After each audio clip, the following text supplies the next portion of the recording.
Welcome, children, to the Sunday service. Sometimes when we read the Bible, we like to imagine that we're back there in the days that Jesus walked on earth, when he walked through Jerusalem. If you were a child in those days, you would have had a lot of freedom.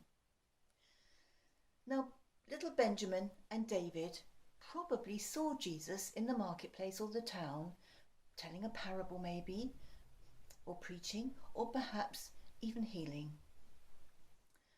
And they knew he was a kind man who loved people. It must have seemed very strange then when they saw that same Jesus walking through the town carrying a very big, heavy wooden cross. Little David is too young to understand what this means, but Benjamin knows that this means that Jesus will die. Perhaps the boys saw the crosses on the hillside, and that would mean that Jesus was dead. Jesus had a special friend called Joseph of Arimathea, who took the body of Jesus and laid it in his very own tomb. He rolled a very big stone across the entrance to seal it.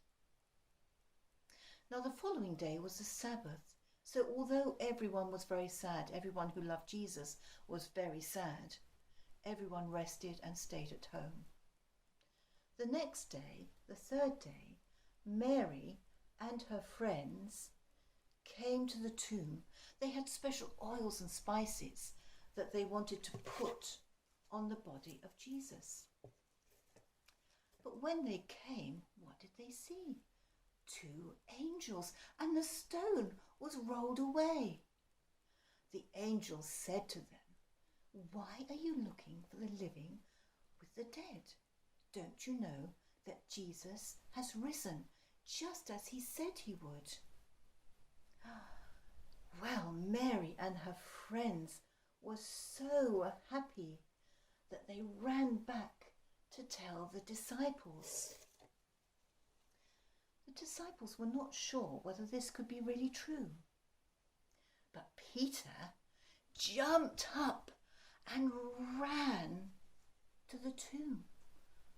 And what did he see inside? He didn't see the body of Jesus. It wasn't there. But he saw the grave clothes that Jesus had on. And the stone, the big heavy stone, was rolled away.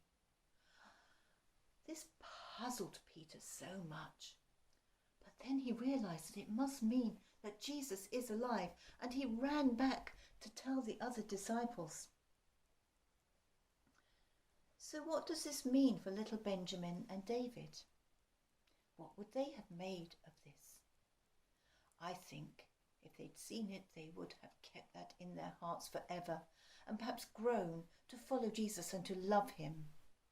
And it's because of this first Easter, that third day when Jesus rose, that we know Jesus lives today. And he lives within all of us. That's you and me, Benjamin and David. So I'll see you next week, children. So have a very happy Easter and goodbye.